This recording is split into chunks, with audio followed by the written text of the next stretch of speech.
Battle rages in front of a stronghold. This is the last line of defense on the side of the Kingdom of Grandies against the invading forces, Endeavor Stronghold. It seems that the Endeavor Stronghold is being put to the test as we see a blast sending people flying and destroying what can be assumed as a castle wall. A weapon slash cuts a soldier in half before he knows what is happening. As this happens, one of the men cries out that the monsters have scaled the walls. The enemy is what seems like giant orcs. One of the captains tries to rally his soldiers by saying that they have to fight with everything they've got. And even though they're on the back foot, he tries to boost their morale by saying that they have to slay every single one of the invading orcs. An orc commander shouts some gibberish to his troops, and their mages start forming a combined warding spell. While this is happening, the others work on a different spell, which begins to release a red energy among the orcish army. The orcs breathe in the energy, some of it gets absorbed in their body, and we see that it gives them some kind of berserker rage. Filian Endeavor, the deputy commander of the stronghold, grits his teeth after seeing this. As he watches the battlefield, he gives up hope as he thinks that it is only a matter of time before their south gate will fall. As the large number of berserk orcs run towards the men, we see the orc chief standing behind them, emanating a menacing red aura which causes his hair to float. The human commander makes an observation about their situation, that the problem they're facing right now cannot be compared to when the orc chief would join the fray.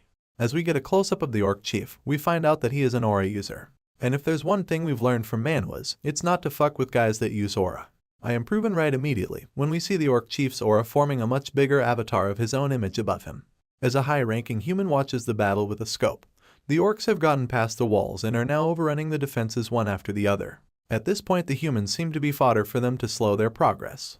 Someone yells out that they need to protect the castle with their lives as a giant orc foot is lifted and is mercilessly brought down on an armored soldier's face and chest, crushing his armor as well as the man inside. Some aqua-colored energy starts to make the dead twitch, which naturally causes the orcs to be confused about this whole phenomenon. Someone is casting a spell which is causing this effect on the dead.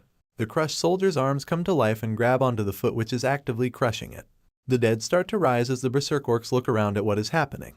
The humans are just as surprised as the orcs when they see their former brothers in arms, as well as the orcs they had managed to kill start to stand up, their mouths hanging open as the unnatural energy forces their corpses to move.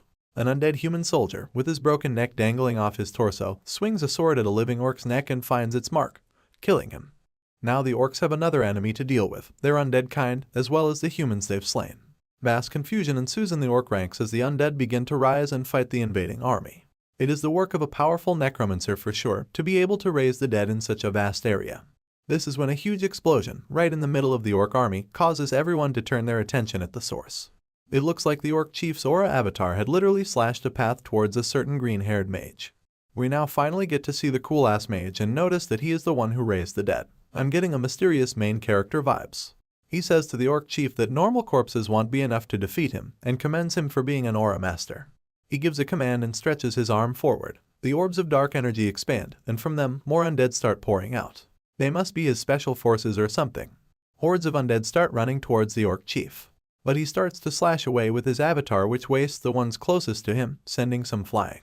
The giant avatar lifts its arm and brings its sword crashing down, cutting through the masses and causing an explosion to occur at the point of impact, which takes out the surrounding undead as well.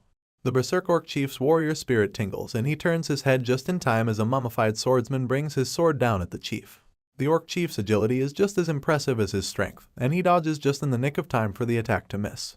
Just as that happens, a juggernaut of an undead dashes toward the chief. The orc chief receives a clawed uppercut from the buff Khajiit as he was trying to deal with the mummified swordsman. The mummified swordsman takes this chance, and both begin to attack the orc chief, who keeps dodging their attacks. The buff Khajiit has had enough, and he fucking punches the air, which causes a destructive energy wave to form, affecting the earth beneath due to its force. It finds purchase in the orc chief's stomach, causing him to skid backwards. The orc stops his skidding as the energy wave starts to dissipate.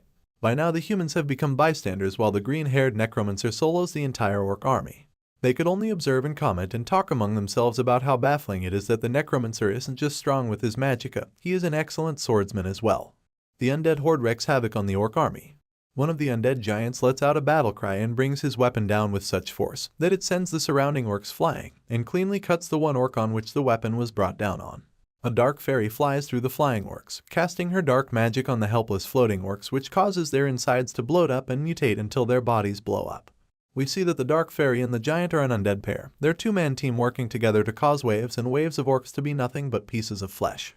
The humans stand in their places, their bodies not moving. They can do nothing but watch in awe as the battlefield is turned around by a lone necromancer.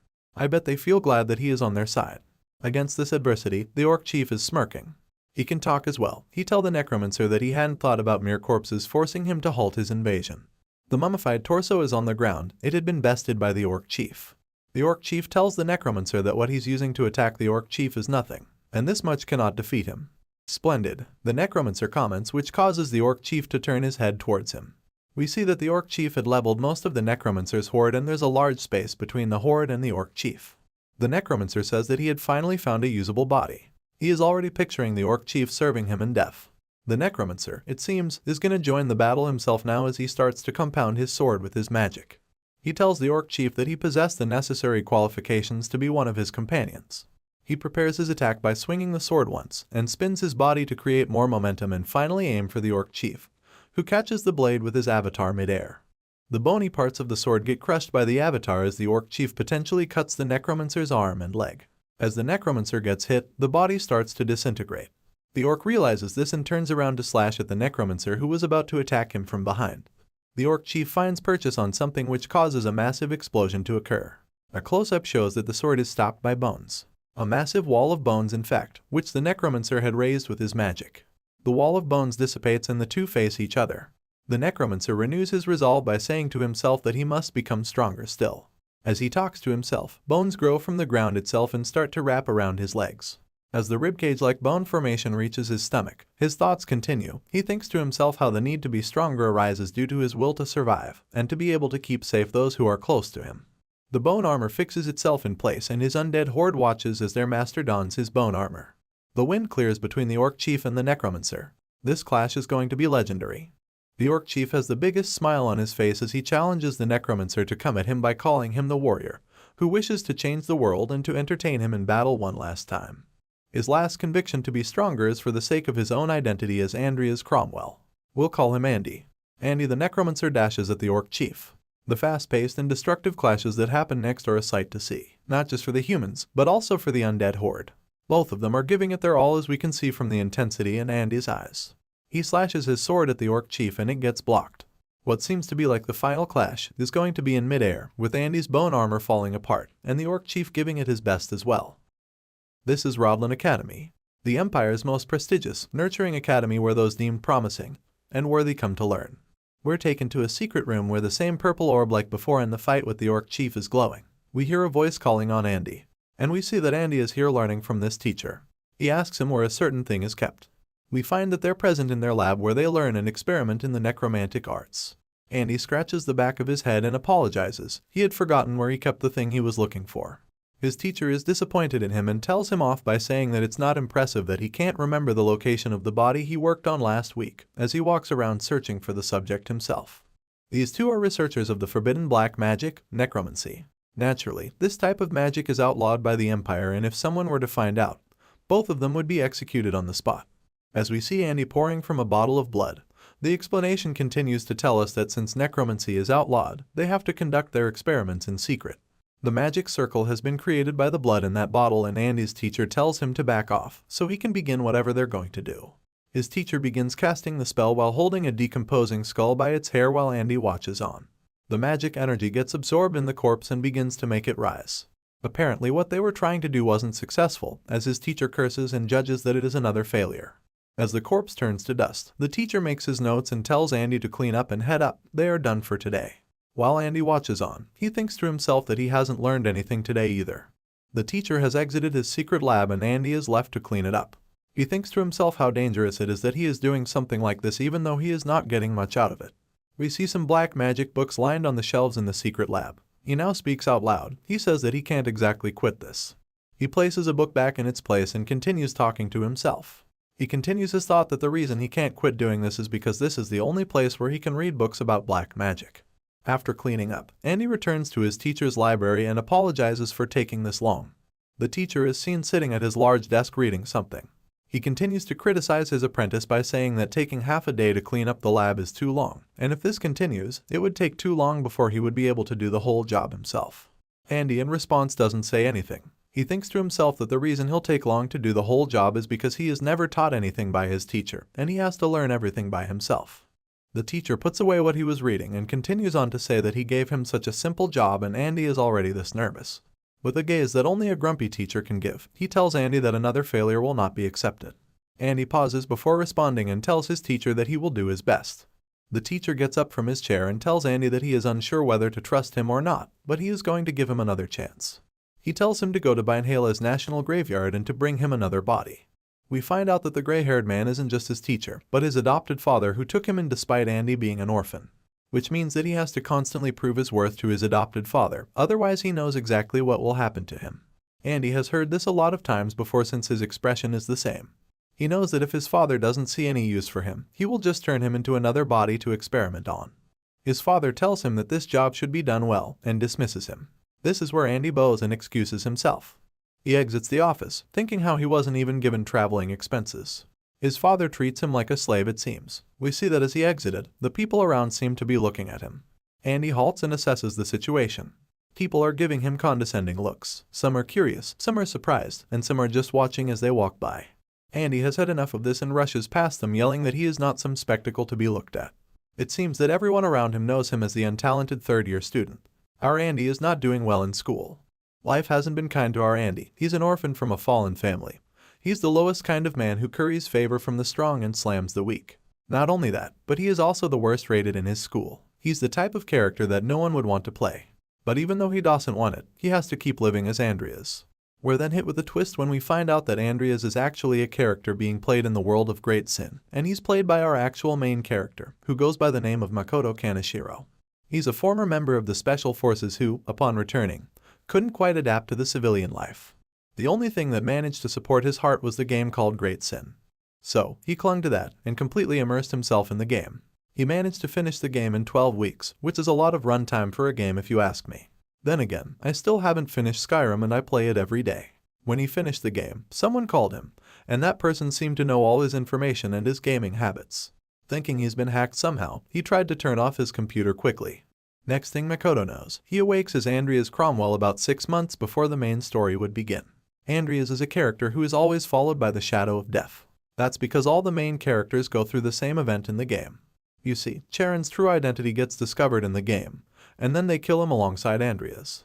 What Makoto needs to do is that he needs to get away from Charon before the main story begins. And he can do that by getting involved with the main characters. So, Andy is now outside the academy and asks himself if he can really clear this. While lazing around on a bench, he's thinking to himself how he needs to become stronger before the main story can begin.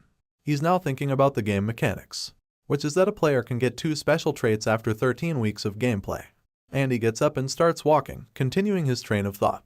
One of the traits is generated randomly, and the other he got was something called dual core trait. It makes one be able to use magic as well as the sword, which sounds pretty neat, but he knows he would need to focus equally on developing both skills, or his power won't reach its potential. Andy is now walking about, thinking how he has a choice for his third trait. He has to choose the trait which synergizes best with his necromancy. He clenches his fist in determination, and opens the characteristics screen. The screen appears in front of him and we can see that the choices are a lot. He says some names out loud, just as a means of being immersed in what he's doing. He strokes his chin in thought, and decides to check out the rest of the traits before choosing on one. The solution could very well be right there in that list. Finally, he finds something that catches his eye. It's a trait called evolution. Evolution is the concept which states that a creature can change its form to adapt to its surroundings. It's a trait that Andy hasn't seen in this game until now. It seems to fit into his needs perfectly, because what he needed was something that would allow him to outgrow the academy walls. In short, something evolutionary. He chooses the evolution trait without giving it further thought. The screen shows him the dialog box for his selection, and disappears. As soon as the screen disappears, his mind gets filled with all the possibilities for his future in regards to his power. He gets goosebumps as the images of his possible undead horde play through his mind. Finally, we're given a teaser for a fucking dragon wrapped in fire at the end of his mind's presentation, with the final slide being Andreas Cromwell as the undead king. This building is called Maple Leaf Dormitory. This is where Andy stays and it is a free facility from the academy. Andy has just woken up and the first thought that crosses his mind is the backstory and critical analysis of his character. We find out that in-game he is a minor villain with not much going on for him. Now that Andy sees it firsthand, he really sees why exactly he was a minor villain. Andy can barely use a single elemental magic. His only asset is necromancy, which is what led him to choose evolution as his trait of choice. He gets ready for the day and states that he will be stopping by the underground lab before heading out for the graveyard. He picks his cloak and heads out. He is determined to be as strong as possible and as fast as possible, not only for the event that would trigger the main story, but for his own survival as well. Because Charon isn't the only character that can kill him, there are countless others too. Andy is back at the academy now and has headed into the underground lab where he is going through the names of the books on black magic and checking their contents. Pretty lame names if you ask me, and our boy Andy thinks the same. Andy glances back to someone sitting in a cage behind him, thinking that there's more immediate danger than getting caught with those books. We see that it is a woman with blood-red hair. Andy notes that she is clearly a vampire. The vampires in this game are beings that can use powerful magic and the sunlight doesn't affect them. Most importantly, they don't sparkle. Obviously, the vampire they now have in captivity isn't the kind of creature that Charon can easily get his hands on. Andy begins to place a book in its place, thinking about her stats, when the woman calls out to him. Like a sly wild animal, she reaches and holds the wooden cage with one hand, asking Andy if he's going to let her out. Andy is now on a train to the graveyard while thinking about this encounter he had back at the lab. With his hand on his cheek, he thinks that it was indeed a tempting idea. We then see the rest of this conversation. The vampire tells Andy that if he lets her out, she is going to kill Charon. She further asks him if Andy is afraid that Charon might kill him someday. Andy looks at her for a moment, thinking about his next move. He is impressed by how easily she was able to deduce that he was being cautious with Charon. He then notes that his recent actions haven't been like that of Andrea's from the game either. We see that Andy has something in his hands for when the vampire would act up. Never hurts to be careful. Andy tells her that there is no guarantee that she won't kill him if he does decide to release her, upon which she swears that she won't. Andy wonders if a higher being like her would actually keep her promise to a mere human. And by the way, her facial expression isn't helping her argument at all. Andy is doing everything but believing her, since his expression is ice cold. He then tells her that he will think about it. He has to take into consideration his situation as well. But the vampire gets angry at this and demands Andy to release her. Now we're back to the present and Andy makes a note of getting a book about vampire handling and to research about them. Andy reaches the graveyard and is seen dragging a large suitcase to its gate, panting and complaining how his weak physical body is truly that of a puny mage. Huffing and puffing, he finally reaches the graveyard's gate and says that he has to make do with this type of physical strength for now. The graveyard is a hot spot for black mages to get their corpses from. Andy identifies himself at the gate by saying that he has come from the house of someone called Jenny, and that he's her third grandson. The gate guard asks if he brought flowers, upon which he responds that he has brought 13 azure sky irises. As Andy thanks his brain for remembering this weird password, the gate guards lets him inside. Andy drags his large suitcase to the Undertaker, who is complaining about his old age. I gotta say it, the Undertaker looks like an old Shaggy from Scooby-Doo. He tells Andy that he has come at a nice time. He shows him a fresh corpse of a knight as promised. Then, as if he was a merchant, he says take it or leave it. Of course, Andy buys it. He's given the corpse as is, and we see him struggling to drag the big man towards his suitcase. He finally manages to get the corpse into the suitcase and says that he should get going before it gets too late. But then, from the corner of his eyes, he notices a certain grave. The grave is giving off an ominous aura, and Andy is almost certain that he has seen this name somewhere before. Then it suddenly hits him. He recognizes the aura, as it belongs to the master known as Nicol Lifehill. You see, Nicol Lifehill was someone who spent decades training in isolation to follow the path of the sword. With determination, he kept swinging his sword without fatigue, without rest. But even though he dedicated his whole life to the sword and managed to become an aura master, the time took its toll on him, and at that moment, he collapsed, dying of old age. This was supposed to be one of the Easter eggs in the game. And he still wonders why the developers added this bit in. Good thing is that while this information is well known to the gaming community, no one in this world knows that Nicol managed to become an aura master at the end. Which means, as a bona fide necromancer, Andy wonders what might happen if you were to make a death knight out of his body. And while the image in his mind is pretty tempting, even Charon isn't able to raise a high-ranking undead. Andy is standing there as the Undertaker works the graves. He thinks to himself that things would be much different when he finally evolves. He takes a step towards the Undertaker. After all, Andy needs to find a body with good latent abilities. He calls onto the Undertaker, who asks him if he wants another body, because he won't be able to provide him any more. Shaggy tells him that he needs Charon's permission to acquire additional bodies, because otherwise, his own job and life would be in danger. Andy thinks for a moment, before taking a certain item off his finger and offering it to the Undertaker. His question is simple. What if I trade this ring for a body? I have a feeling that ring is bound to be something really valuable, and the Undertaker might not be refused the offer. But in any case, I'm excited to see if our boy will actually be able to raise a high-ranking undead. And more importantly, how will he manage to run away from Charon? Andy had come to the national graveyard to acquire a corpse to experiment on and had thought about getting another for his personal usage, for which he offered his family ring to Shaggy the Undertaker. We start off with a surprised Shaggy, checking out the ring and noticing that it has a Count's crest on it, and that he can make a good fortune by selling it. He cannot believe that Andy is actually offering up this ring.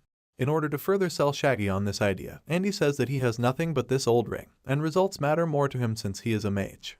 He grabs onto Shaggy's hand and forces the ring on his palm while saying that he will make sure this corpse remains hidden from Charon, so he has to take that ring. Shaggy the Undertaker reluctantly gives in and Andy is seen smirking. He is thinking how irresistible these kinds of rings are, even if they belong to a fallen house. After Shaggy agrees, Andy aggressively thanks him and tells him to dig up Nickel's grave. Nickel is dug up and Andy opens the casket to make sure he got the right body. Andy closes the casket and prepares to take it back, while thinking about how the future he saw yesterday after choosing the evolution trait is starting. With determination, he tells himself that he will start his training as a necromancer as soon as he gets back. Andy has gotten back now and presented the knight's body to Charon. He comments that the body looks usable and that Andy needs to take care of the reagents while he is gone. Charon is now gone, and had told Andy that he would have to take care of the aftermath of the experiment as well. Right now, Andy is just annoyed at how little rest he gets.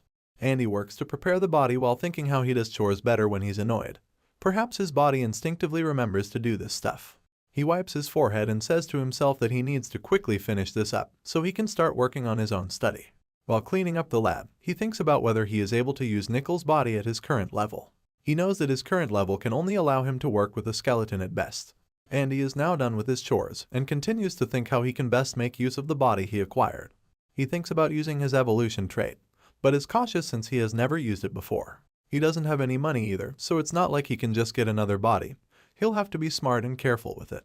That's when a chain is pulled taut. It's the vampire from before who calls out to him, asking him how long he is going to make her wait.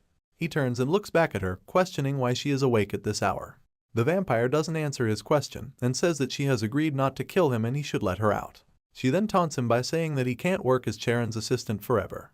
Andy walks up to the cage to get a closer look at the vampire. He was waiting for this exact encounter to happen. He was waiting on her to talk to him. The vampire speaks again when he's closer. She asks him if he has made up his mind yet. Andy had researched on vampires before coming here, and his question about how someone like Charon even managed to capture the vampire is answered during that particular read. The vampire woman asks him why he's just staring at her in silence. She begins to turn around to head back, while asking him if he is still in doubt about her promise. She begins to head back to the back of the cage as she tells him that if he doesn't hurry up, she might just kill him after all, even if he agrees to release her. However, the vampire stops in her tracks when she hears Andy's response. He tells her that he will let her out. Naturally, she turns around in surprise, as Andy further says that he cannot stand licking Charon's ass anymore. The vampire woman is overjoyed and offers up her shackled hands, telling him to release her quickly. But her eyes widen in surprise after what Andy adds. He tells her that she must swear on her family's name that she will not kill him. Her arms drop, and Andy thinks about how her reaction has proven that the information he came across during his research into the vampires was right. He had read that when a vampire swears on their family's name, they are prohibited from breaking that promise. Even so, Andy's eyes widened at her positive response. Begrudgingly, the woman swears on Lucifer's name, of all people. I have a feeling she is going to be someone important in this story. Just when she does, a dialogue window opens in front of Andy, while he was busy thinking how easy it was for him to make her swear on her family's name.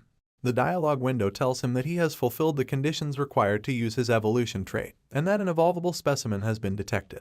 The name of the vampire is Angela Lucifer, and her probability of evolution is 55%.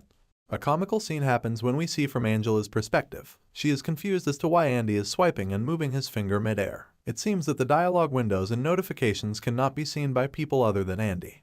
We now see a dialogue window telling Andy the details of his evolution trait, and if you would like to evolve Angela now, it is possible that genetic divergence can occur. Andy also finds out that he can cast the evolution trait on any non-hostile creature or person. Andy strokes his chin while thinking how this is his chance to test this ability out before he can use it on Nickel. He then looks at her and thinks how this action's negative results would not be a problem for him. The vampire yells out if he had tricked her, as Andy proceeds to press yes on the dialogue window. Just when he does, something starts to happen to Angela, which causes her eyes to widen.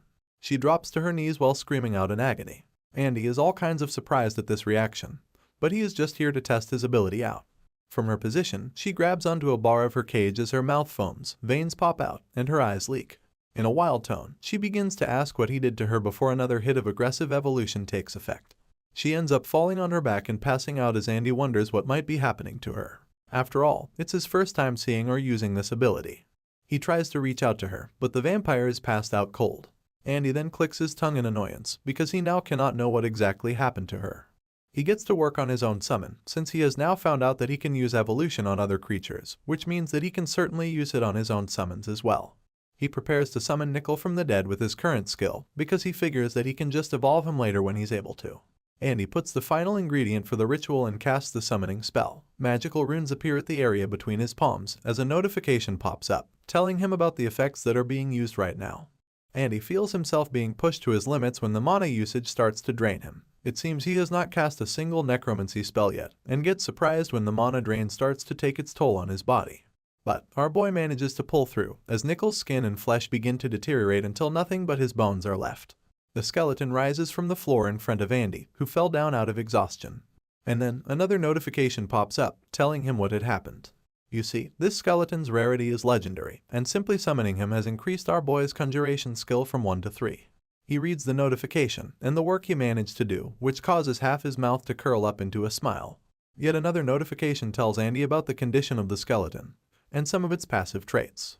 The skeleton is a legendary summon, and is already at tier 2 in its power as a summoned creature. As it looks at itself and creaks its bones, we see that the skeleton has some sense of self-awareness. One of the proficiencies it has is mastery of his skill, which is the highest tier for proficiencies of a skill in the game. Mastery is the only proficiency that can be attained through effort. Andy talks to it, noting how Nickel was a real sword master during his life. The skeleton looks at him and begins to move its fingers in the air to write letters to communicate.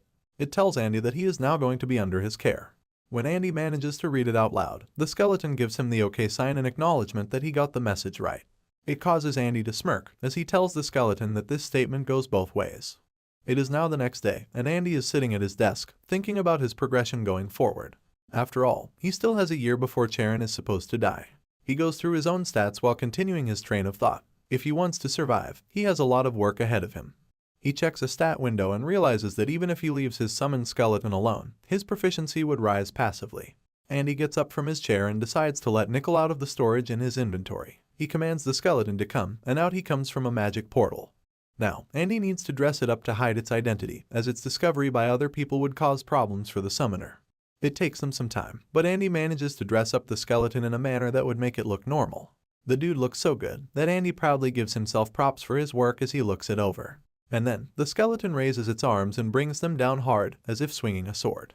Andy watches on while saying that the Easter egg description was true. Mikkel had died while training to hone himself, and even in death he could not stop training.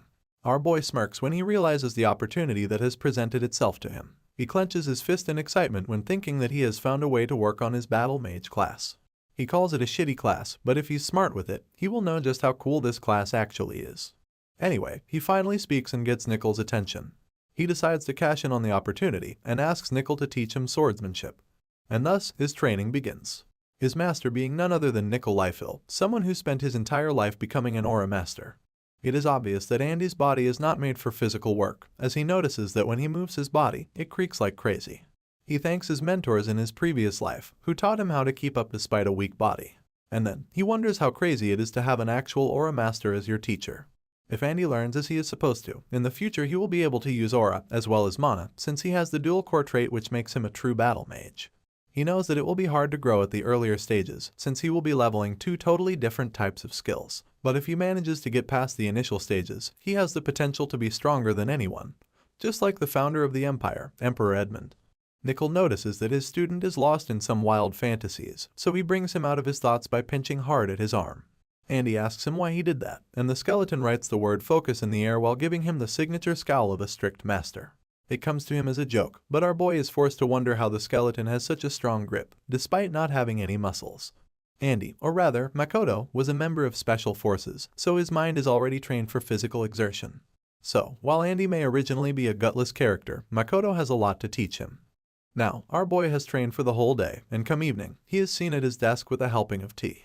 He skipped the classes today, and he's thinking how much his passive stats have increased after summoning Nickel. When he opens up the stats window to check, there are sounds of wind being pushed in the background. We see that his skill has leveled up only 2 points in 5 hours. It's not much, but then again, usually time is a lot faster in normal RPGs. We see that normally, it would take a person 200 hours to reach from basic to beginner necromancy. And Andy tells us that it would become even harder to level up as he progresses through different levels of necromancy. It then occurs to Andy that Sharon has not called on him in a while.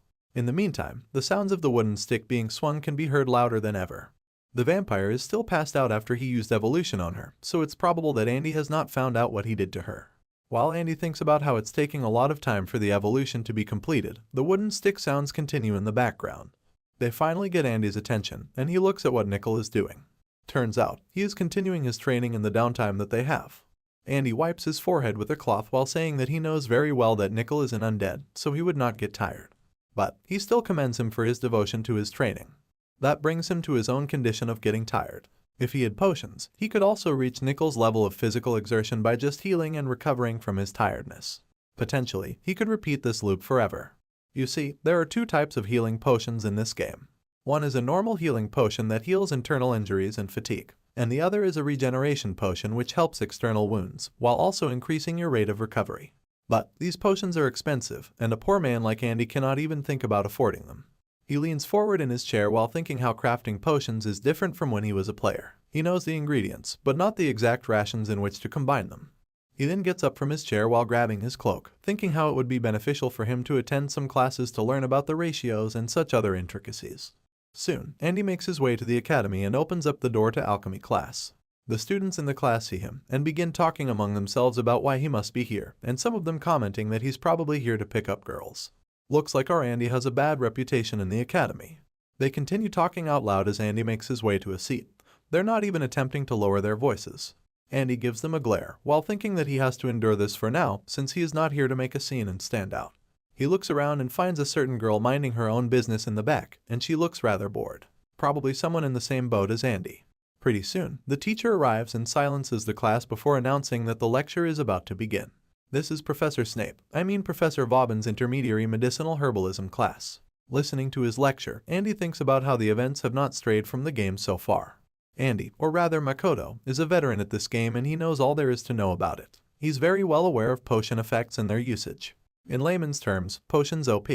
While he was wishing for Vauban, to move on to the mixing raids, his prayers get answered when the professor tells the class that he will be talking about the method to make a physical reinforcement potion next. He points to the board with his pointer stick. He begins the lecture by reminding the class about the basic ingredients for a physical reinforcement potion, which are mohaine leaves and 3 other ingredients. This gets Andy's attention because it doesn't match with the knowledge that he possesses about the game. He wonders why he is teaching about a potion with so many side effects at an intermediary class.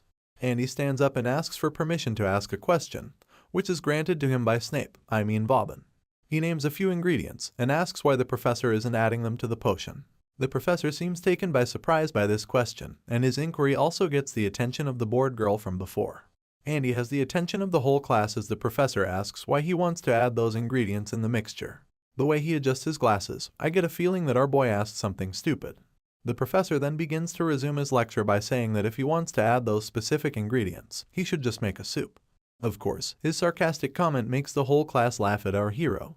But Andy knows that what he said is true, so he asks himself why he is getting these types of reactions. In the end, he concludes that maybe this recipe hasn't been discovered by the people. The class ends and the students are seen walking out of the lecture hall, talking among themselves. Andy, however, is disappointed because even though he attended an intermediary class, his knowledge of the game is better. He wonders why he is wasting his time attending classes when he can just practice and study alone. Andy adjusts his bag and continues walking, while the girl from before looks at him from behind. This is the research department of the academy, and Andy is here experimenting with potions on his own. We see that a window notification pops up, telling him that the potion he was brewing has failed. It's not his first try either. He puts his hand in his hair in frustration as black smoke comes out from the failed potion. He leans back in his chair wondering how he knows the ingredients, but he doesn't have a reliable way to make the potions. The ingredients are not cheap either, which means he might go broke soon. His mind wonders how easy it would be if someone were to help him, but he dismisses the thought when he considers Andrea's position in the academy.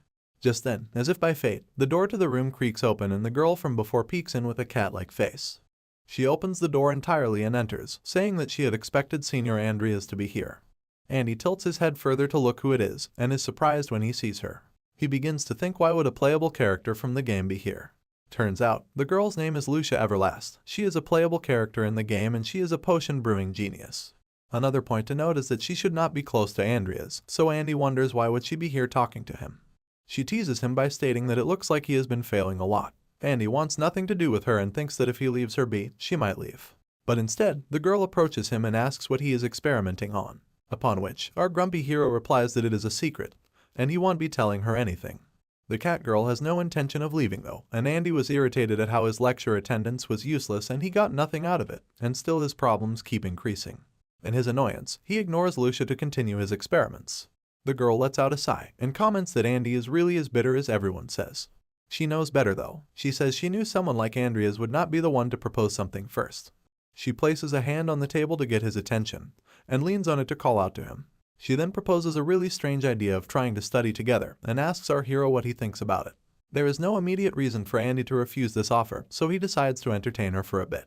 He asks her what does she want from him. The girl's cat-like expression returns, and she asks why he thinks it's weird for her to want a research partner. Of course, the ever-suspicious Andy asks her if she would gain anything out of this.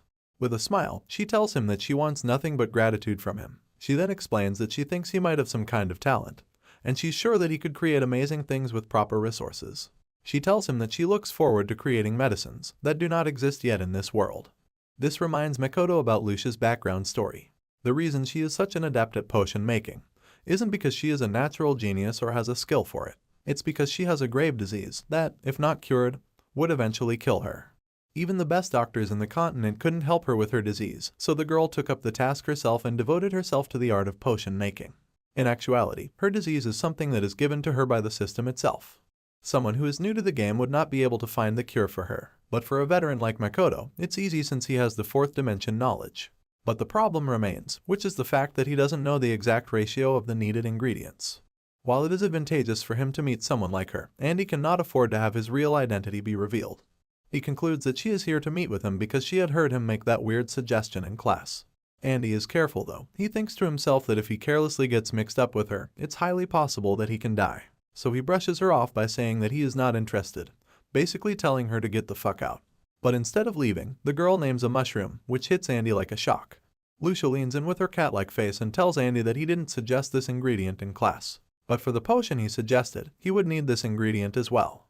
Andy is still processing this while thinking why she has the knowledge of the material that only a player would know. She points to his boiler and says that he needs to add that mushroom in there, and he should be able to make the potion he wants. She tries to sell her proposal once again by saying that she intuitively knew this, and if he wants, she can help him out even more. But Andy has no intention of taking any chances with this life, even in the face of such an attractive proposal, so he tells her that she is only saying this because she is rich, and if she's done with what she came here to do, she should leave. Lucia then decides to give up for now as she heads for the door. She exits the research lab by saying that she will give him time to think about it, and she is pretty sure that he will change his mind soon. The door closes, and Andy says out loud that there's nothing for him to think about it. Will it actually go how Andy thinks, or will Lucia's words come true and he will end up needing her help soon? Are there other playable characters in the game that will come to his aid? Or will some of them end up becoming his enemies? And how much longer will it take for our boy to level up enough so he can escape Charon? Andy has now returned from the research facility and is now training with Nickel. As he swings his stick, he is wondering about the offer Lucia had floated his way. He worries about the risks that might come with associating with her. He sighs out loud while thinking his main problem with finding the ratios for the potion himself is going to be money, because the ingredients are very expensive. He gets distracted from his trading and says that he needs to find a way to make money first. He swings again, thinking about any good ideas that might come to his mind. As he does, a loud whoosh sound causes him to look at Nickel. He keeps swinging loudly as Andy notes how Nickel always knows when he is not focusing. He starts to pay attention to his training and says to himself that he will think about this carefully after training. There has to be a viable way for him to make money. He has come out after Nickel is done with him for the day. This is when Andy remembers that his sister had sent him a letter telling him to come visit as she misses him. He thinks of begging her for money, but gets frustrated at himself when he remembers that the original Andreas did the same.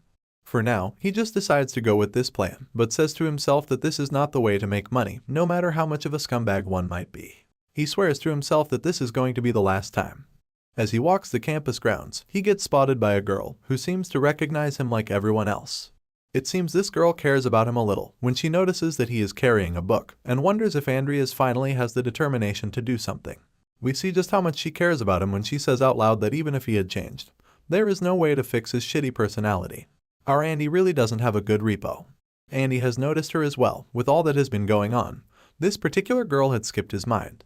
Her name is Diane Alvin, a genius magician and a lady from the Alvin family. And she is yet another character that can easily kill Andy. Andy remembers how Diane is actually his character's childhood friend, but they eventually grew apart when his family's status started to decline. According to the lore, Andreas had done some pretty bad things since then, and Andy doesn't rule out the possibility that she might just kill him for talking to her. If he dies by Lucia's hand, or by Diane's hand, no one would think twice about his death. As he remembers the bond he used to share with Diane, he realizes that asking his younger sister for money really is the best option right now. Andy has now come to the capital to see his sister. He goes into a fancy-looking building and meets with his sister, who is very excited to see him. She asks him why he didn't reply to any of her letters and that she had missed him so much. Andy apologizes for making her work, even though she is supposed to be a count's daughter.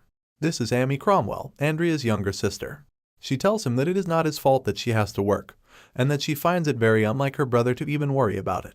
Makoto makes an embarrassed face while holding the refreshment he is provided, and Amy guesses what he might need from her. But she decides to tease him anyway by asking him why he is making such a face. Then she slides an envelope across the table, saying that she knew he might need some money, so she prepared some in advance. As Andy reaches out to take the envelope, Amy tells him not to spend it carelessly, at which Andy thanks his sister and tells her that he will pay it back when he is able. Since he had brought out his left hand to take the envelope, his sister notices something and asks him where his ring might be. And well, we all know what he did with the ring. Andy lies by saying that he took it off so he wouldn't lose it, and his sister asks if he's taking good care of it. While Andy is processing what to say to her, it hits Amy and she asks him if he sold it. She begins to tremble at the thought, as she says to him he should never have done that, no matter what. At this point, Andy just gives up and lowers his head to apologize. That makes Amy immediately stand up by slamming her hands onto the table. She tells him to get the fuck out and she does not want to see him ever again. In her rage, she leaves the table, telling him not to come back here anymore, and that the money she lent him doesn't need to be paid back. Andy is left calling out to her, telling her that he will get the ring back, but she doesn't listen and leaves anyway. Andy is kicked out. He wonders if the ring was really that important to her. He had never seen Amy so angry before. Now that he's alone, he gets a terrible feeling in his stomach. He looks at his left hand, and he knows very well what this feeling is. He has to get back that ring as soon as possible.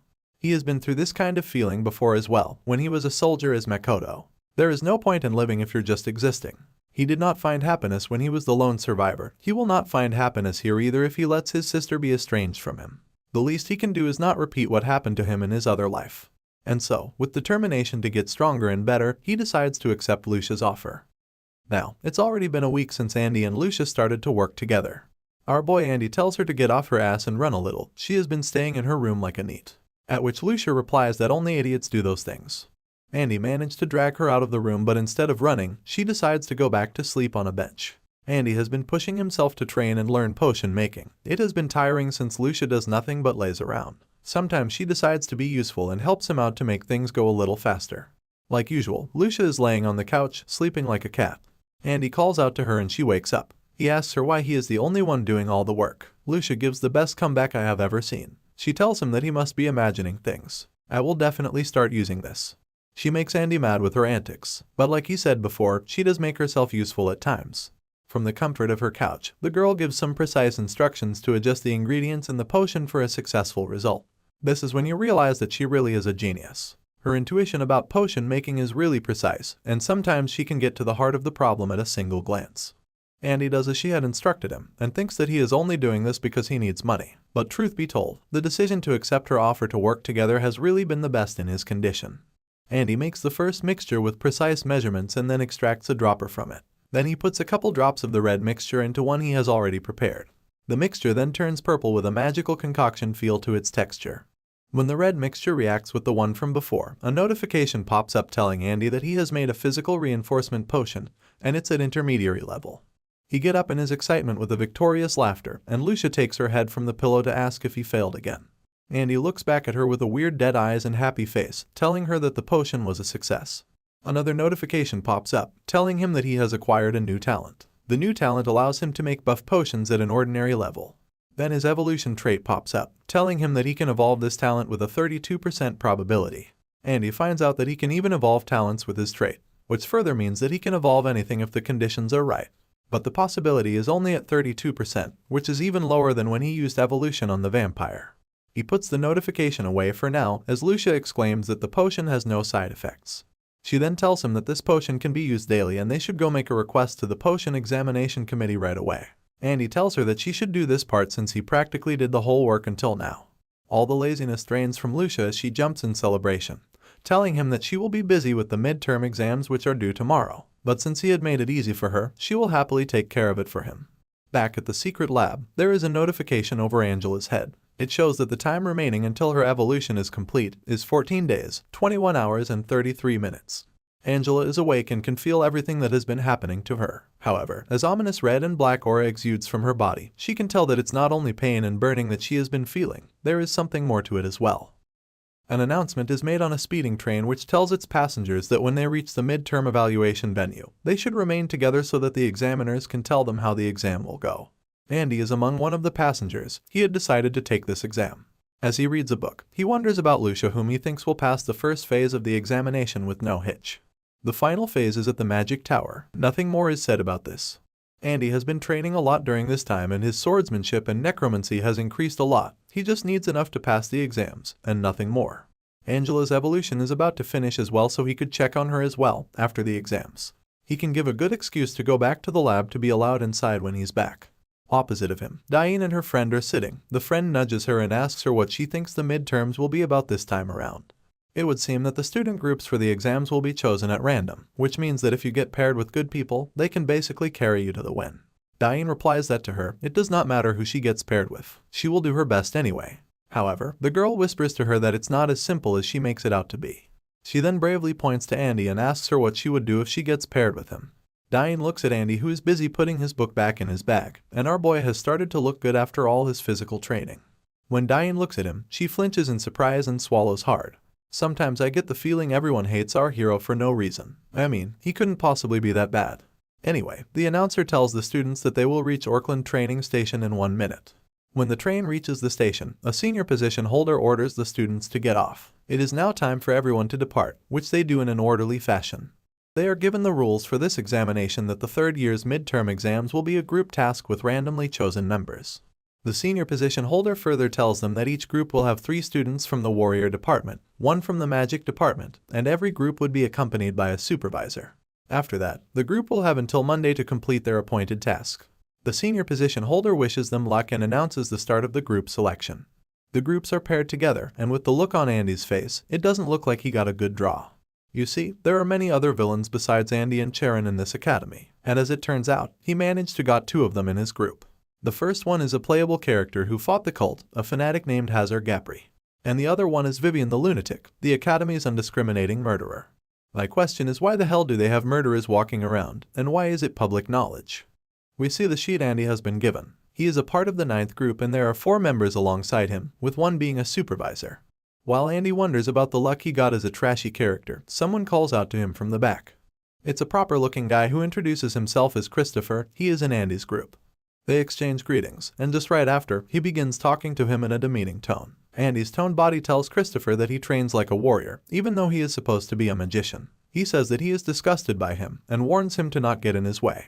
Hazar comes to greet everyone by telling them his name, and with a cheerful tone, he tells Christopher that having an unfriendly warrior in the group is not ideal. On the other hand, Vivian introduces herself in an uncaring and cold manner by just saying her full name and nothing else. Christopher responds aggressively like a yakuza, asking Hazar who exactly he is talking about when he says warriors should not be unfriendly. Their bickering continues and the yakuza asks why Hazar is defending a mage who is copying the warrior style. Hazar replies that unlike yakuza guy, he is fine with Andy since everyone should get some physical exercise. Meanwhile, Andy just wants these fucking idiots to stop fighting, because they're not the only problem with this group. Just next to them, we see a caped woman chewing on something, and she's none other than their supervisor. The woman looks like some half-naked barbarian, who loudly spits out the jerky she was chewing on while holding the rest like a cigarette. What the fuck? I don't know whether to laugh at her or be intimidated by her cigarette. At least she has nice golden eyes like her hair. The senior position holder announces that once all the groups have gathered together, they should go get their assignments for this test. He then adds a mandatory line by telling the students to be careful and come back alive. However, when you have a group like this, you can bet that something wild is bound to happen. Coming back alive might not be so easy for our hero. They got their assignment and are now on the train headed for their destination. The half-naked barbarian introduces herself to them as Ivy Claire. I just can't get over her jerky chewing thing. Anyways, she shows them a sheet on which their assignment is written. It's a request to investigate a village in Baron Baloric's territory. There's a rumor that the landlord of the village of Thrym has been murdered. An investigator was sent 2 weeks ago and there has been no contact since then. The request is sent out to the mercenary guild to investigate this matter.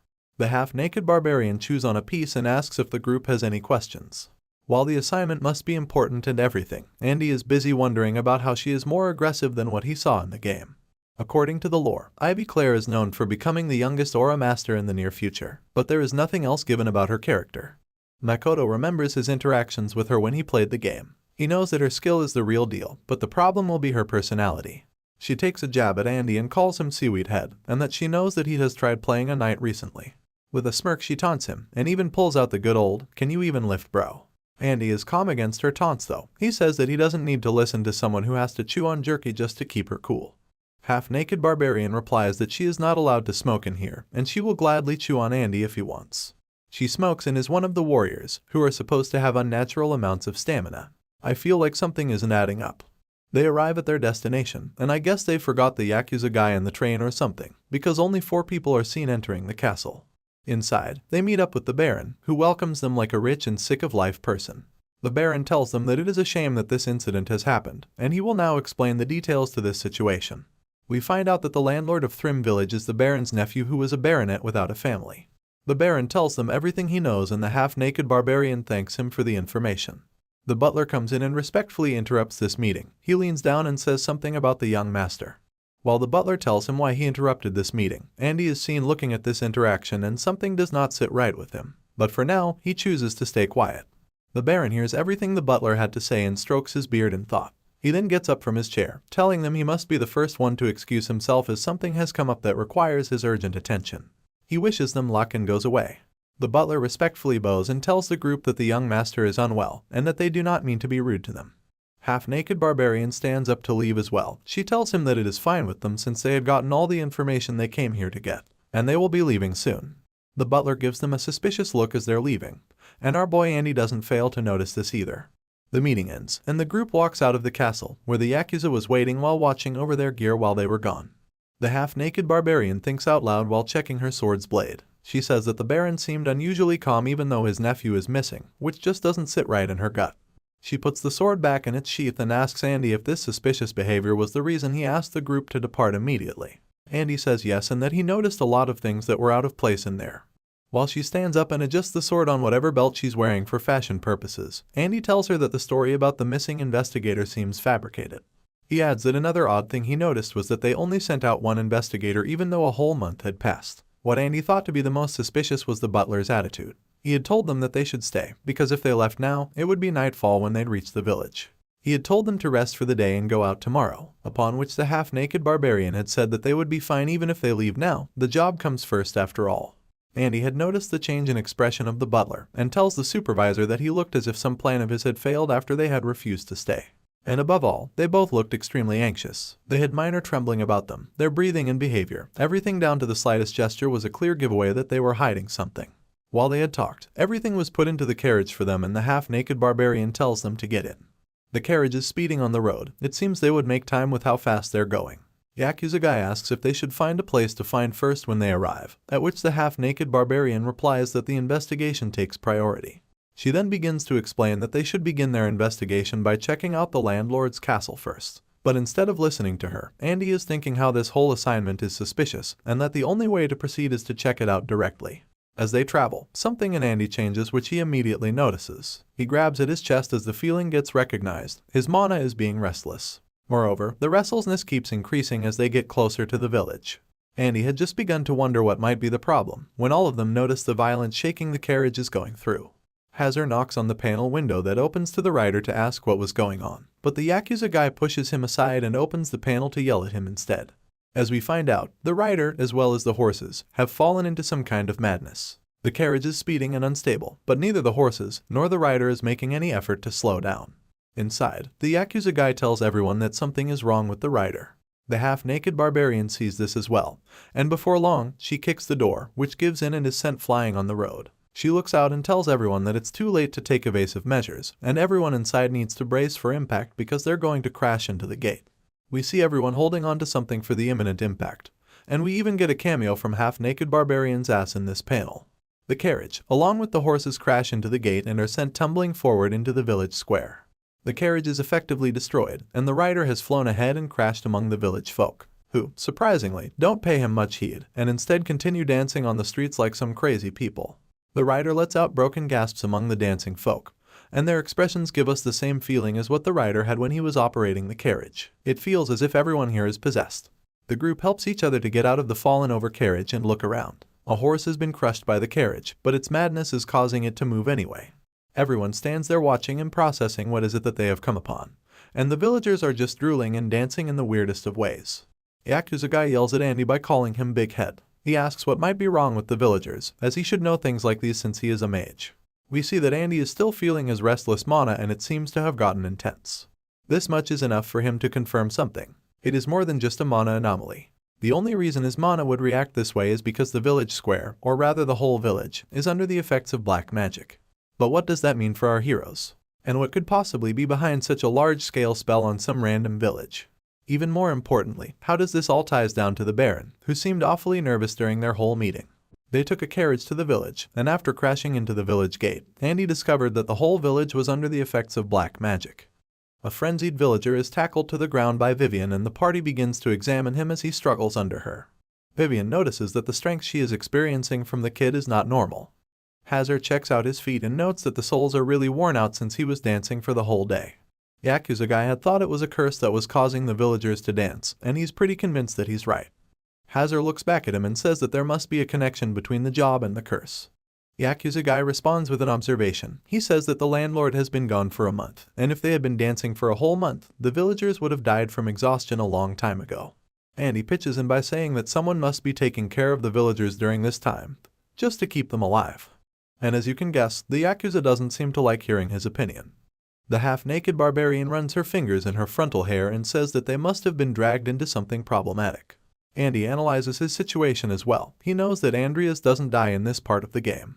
He then accesses the current situation and thinks that had they spent the night at the castle like the butler had suggested, the Baron would have had enough time to cover all of this up. The situation had changed for him since they had come to this village on the same day. The situation here is dangerous for them because the mana he felt before is about the same level as that of Charon. But what surprises Andy is the fact that the mana was used on such a large scale, which is a little confusing. But then, it occurs to him that the black mage might have an artifact. Yakuza guy notices Andy's worrisome face and asks him what might be wrong. He tells him that they don't have many clues right now to this situation and that they should search the landlord's residence first. Information collection is always the first step after all. They reach a large house where bodies are left burning at the front gate. The half-naked barbarian kicks in the door to the house and they enter. The party looks around and finds a lot of dead bodies littering the main hall. As they're making their way further in, Yakuza guy notices something among the bodies and tells the rest of the party that some of these bodies have uniforms which belong to the Empire's investigation team. He bends down to check on the body and notes that they have been dead for a long time. Andy says that perhaps they won't be able to solve this mystery by themselves, which earns him a questioning look from the half-naked barbarian. Andy then tells the party that with what they've seen so far, he is sure that this is the work of a black mage. The half-naked barbarian asks him how can he be sure. He explains that to him. It looks like someone is amplifying the emotions of the people in the village and exchanging them for magical power. Half-naked barbarian chimes in by saying that the driving force for black magic is emotions indeed. She concludes that the landlord must have been killed for this end, and Andy adds that perhaps he must have been obstructing them. The Yakuza guy, with a look that says that he wants to run away as far as possible, asks if the burning bodies outside are part of some black magic ritual. Andy tells him that that can indeed be the case, but he is not sure. As she tells the party to start searching the premises, the half-naked barbarian says that the truth will be revealed only after they capture the criminals. The party starts exploring and looking around the house for clues and any kind of information that they can find. They eventually gather at one spot and turn in their findings, which is nothing. Not even the landlord's corpse was found. While the party was talking, Vivian was looking through the window and noticed something. She tells the party to look as well. When they do, they see that a bunch of people had entered the front yard and were in the process of coming inside. Looking at this, Andy assumes that the black mage must be making his move. The villagers shamble one after the other as the Yakuza guy asks what they should do. It almost feels as if they were waiting for the party to enter the building so they can make their move. Hazar calls the half-naked barbarian as Supervisor Ivy, asking her what they should do. Not gonna lie, I had completely forgotten her name, but I think I'll stick to calling her a half-naked barbarian. Anyway, she orders them to stop the search for now and exit the building, while also ordering Hazar to find a way out. The boy heeds the command, and immediately starts running to scout ahead. However, he doesn't even reach the stairs when he finds out that the frenzied villagers have already made their way to the second floor. He immediately notifies the party as the villagers reach out for him. The Yakuza guy immediately takes action by running for Hazar to help him. He tackles him free and begins fighting them off and tells Hazar to go protect our boy Andy in the back. As he's barking out his command, the villagers start bloating and deforming. It was already too late when the Yakuza guy noticed, and the villagers started exploding right in his face. Some of the blood even managed to splatter all the way on Andy in the back. The Yakuza guy flies back by his feet, along with body parts that formerly belonged to the villagers. The horror of this scene starts triggering something in Makoto. He looks at the Yakuza guy, and his mind takes him back to the battlefield where the Yakuza guy is now a soldier and Andy is calling out to him. His vision turns foggy and he drops to his knees, panting as he suffers through a panic attack. He sees the half-naked barbarian yelling something at him, asking him why he was on the floor. She grabs Andy and puts him on her shoulders, telling Vivian to go for the window. As she breaks open the window to make a way for her and the party, they all jump from the second story, carrying their teammates on their backs and start running for it. This much is enough time for Andy to come back. He had gotten a flashback from his last mission, the timing of which is pretty annoying for him. He extends his hand and casts a grease spell to make them slip, and then casts earth shields for large rocks to come out of the earth, so he can further slow the speed of their pursuers. The half-naked barbarian immediately asks him if he thinks he is alone or something, because he should not use his mana so recklessly. Instead, he should be using it to track the location of the black mage. As we get an upskirt shot of the half-naked barbarian with Andy on her back, he says that he is pretty sure he can do it as he is now. The black mage is using his mana recklessly, and if Andy is smart with his casting, he can easily find his location. He casts the mana detect spell and his mind begins to see all the black mage's mana wherever it is. His mind's eye takes him all over the village, all the way to the source of where all this mana is being originated from. Andy's eyes flash open at the end of his cast. He immediately yells out the location and the half-naked barbarian immediately takes a sharp left, commending Andy for his work. The other two were a few steps behind, and since the half-naked barbarian had started to dash faster, they were kinda left behind. She doesn't give them any heed and keeps sprinting. This is when we see a robed figure noticing and scoffing at our heroes from the comfort of his window, and in the next moment, the half-naked barbarian kicks the door in, breaking it off from its hinges. She stands over it, looking around and commenting that they might be in the right place and this could be where the black mage is hiding. Andy is about to enter when a pink barrier appears in the doorway to block his path. It seems that the masked figure had managed to prepare the trap for them just in the nick of time, and they had carelessly walked right into it. While the half-naked barbarian is examining the barrier, a bloodied person rises from behind. She hears a voice calling her out as his sister. She looks behind, and sees a bandaged-up person, telling her that it hurts. The half-naked barbarian's blood turns cold as she realizes who this person is. Outside, Andy tries to interact with the barrier and it zaps him, making him understand that this level of spell is beyond his power. A menacing voice forces itself into his head, telling him how pitiful all this is. The voice echoes and the sound of it gives Andy the jeepers creepers. It then says that they have come here just like a moth would to a flame. A sinister-looking purple portal opens up overhead, and its aura encompasses the whole of the village and its surroundings. The voice continues, ever more sinister. It says that there is no rush. Everything was ordained by God. Kneel in the name of Sloth. Andy seems to recognize this name, and it makes him freeze on the spot. He asks himself why would that name appear here in this place. We then get some context as to the basic main story of the game. As you already know, the name of the game is Great Sin, and starting from Sloth, the 7 deadly sins were separated from the Codex Apocalypse, which was their main body. And by collecting all of the sins, you can summon the final boss of the game. The frenzied villagers have reached him by the time he finishes his thought about the game. These items are the most important ones for the main story. He dodges just in time when the villagers are about to grab him. Meanwhile, Andy wonders why would Sloth be mentioned in this countryside area which isn't even part of the main story. He dodges another attempt to grab him and says to himself that he might be out of his league here, and he needs to join up with the others for now. Andy slides under the villagers and books it in the opposite direction. We're then taken to where the others are and we see the villagers being cut in half, slashed apart left, right, and center by Vivian. She's covered in blood and is in a blood rage it seems. She's pulling out a reaper and telling everyone to die. Andy catches up to them and asks Hazar, who is just a bystander at this point, completely lost on Vivian's behavior. Hazar exclaims his concern for Andy and tells him that it's the first time he is seeing her like that. Andy does not believe him though. He had his trust issues with Hazar, and those were confirmed just now. But he isn't worried about it too much. He has a plan for just this type of situation. He tells Hazar that the half-naked barbarian got trapped inside a barrier. Hazar asks what they should do about it, and we start hearing voice of sloth echoing like usual, telling them that they were pitiful. Then it asks them if they realize that they're killing innocent villagers. Hazar hears this voice this time as well, and Andy tells him that it must be the black mage speaking to them. He then tells him that the black mage must be near where the half-naked barbarian is. Hazar puts on a worried face and tells him that she must be in danger and that he's going over to her to help her out. Andy knows all too well what he's up to, since he played right into his hands, but him running away is still better than getting betrayed. Because now, he can focus on actual problems like Vivian. He analyzes the situation and finds out that the black magic might be the factor that's driving her insane. He needs not to make a wrong move, otherwise he'll get dragged into that mess as well. As she disposes of villagers to her front, she gets attacked by some from her back. Andy sees this and he can judge that she might not be able to avoid this situation. She surprises him by not only avoiding the attack but counterattacked by skewering 3 villagers onto her blade. Andy watches this in awe as she continues her slaughter. A hooded figure sits on one of the roofs of a building and says what he plans to do, now that the only one who is uninjured has escaped. Andy tells him that he does not care about him, as he didn't expect anything from him to begin with. We see that it's the masked black mage, and he's a bit shaken by Andy's calmness.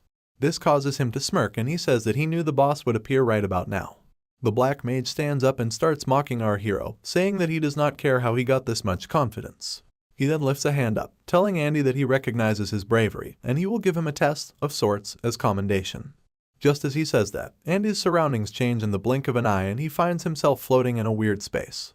He feels something odd, and when he looks at his hands, he sees that they are disintegrating. He looks at himself and finds that his whole body is breaking into tiny pieces. He then wakes up to a familiar, yet also unfamiliar hands wearing combat gloves. A bloodied Makoto looks at himself and questions if he was dreaming all of that. Then, a blast causes him to take cover and grab his gun. He comes out to look around and wonders where his squad could be. He makes a run for it to regroup with them but skids to a halt when he sees something. We see a half-blown-up soldier stumbling over a hill. The soldier calls out his name and tells him to run. Makoto knows him, it's someone named Xiaowei. As he falls, Makoto runs for him to catch him. We see that his arm is gone, so is the right side of his head. Makoto tries to wake him up, but it's already too late. He curses out in frustration and helplessness and keeps trying to wake his friend up. But the scene suddenly changes and Xiaowei begins to turn into a green-haired man. Makoto begins to turn into Andrea's and Xiaowei turns into Andrea's father. His father had given him the family ring, telling him that even though their house has fallen, he will still be recognized as a lord.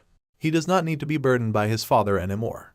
His father had wished him happiness on his deathbed, alongside his sister Amy. Andy claws at a surface which surprises the black mage when he sees the spell he casted on Andy being broken through from the inside. Andy's hands breaks free from the inside and this causes the entire dome to collapse and break into pieces. Out comes a badass-looking Andy as pieces of the dome fall around him. The black mage is stunned by this and asks him how he had escaped from his curse of sloth. Andy doesn't respond as he is too busy looking at a notification that has popped up right in front of his face. I bet it's too difficult to read from this distance. The notification reads that Makoto has completely synchronized with Andrea's and has gained a new talent by the name of Makoto's Exceptional Combat. Andy tells the black mage that his curse is nothing but a game that stimulates the traumas one has had. He mocks the black mage by saying that the curse he casted was nothing special and that his skill is lacking. The black mage prepares a blade of darkness and launches it at Andy, who is surprisingly swift to dodge it.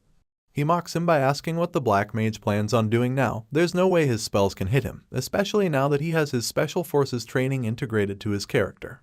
This pisses him off even more and he begins to attack Andy with volley after volley of black spears which he keeps dodging and dodging. Andy analyzes the black mage's strength and figures out that he is not that strong, but he will have to use his necromancy to beat him. There is no other way. He skids to a halt and looks around to see if there is anyone that might be watching, but the coast seems to be clear. The black mage hops down from his perch and asks him who the fuck he is. Andy has a serious look on his face as he says that he is going to show him exactly what he is all about. He casts a summoning spell and the black mage immediately recognizes what the spell is.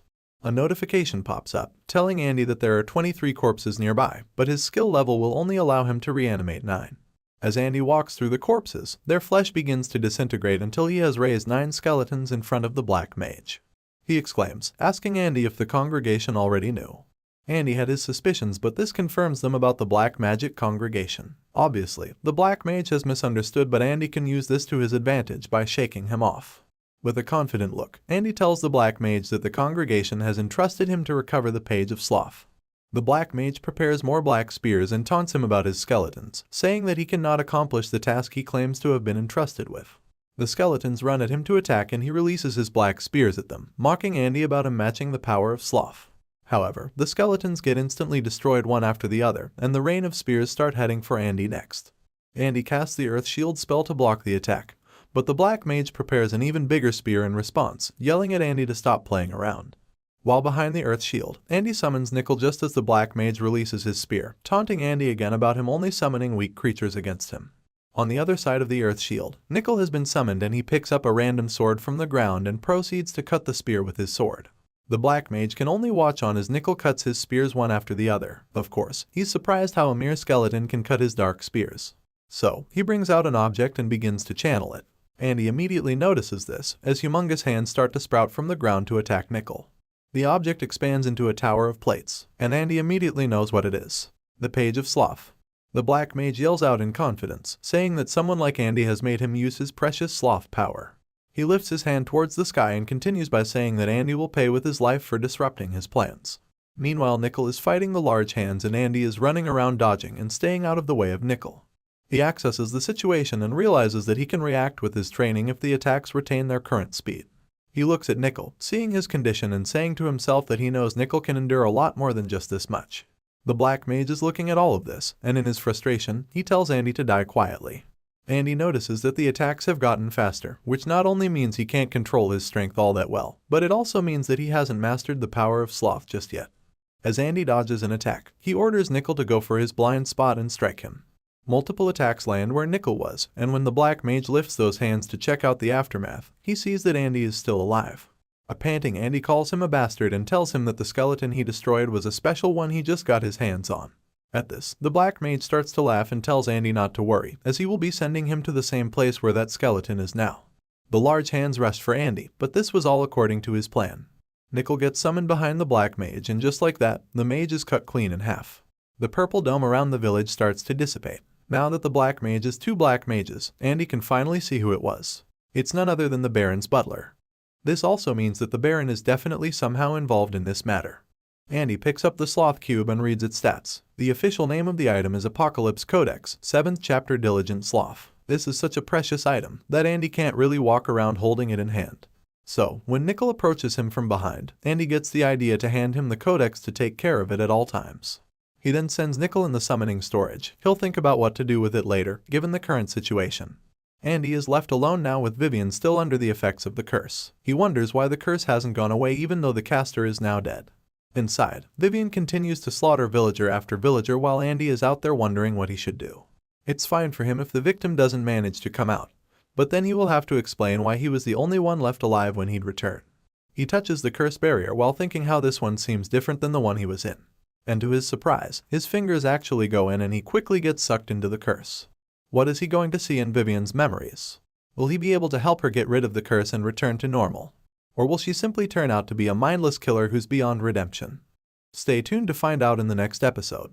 Until next time.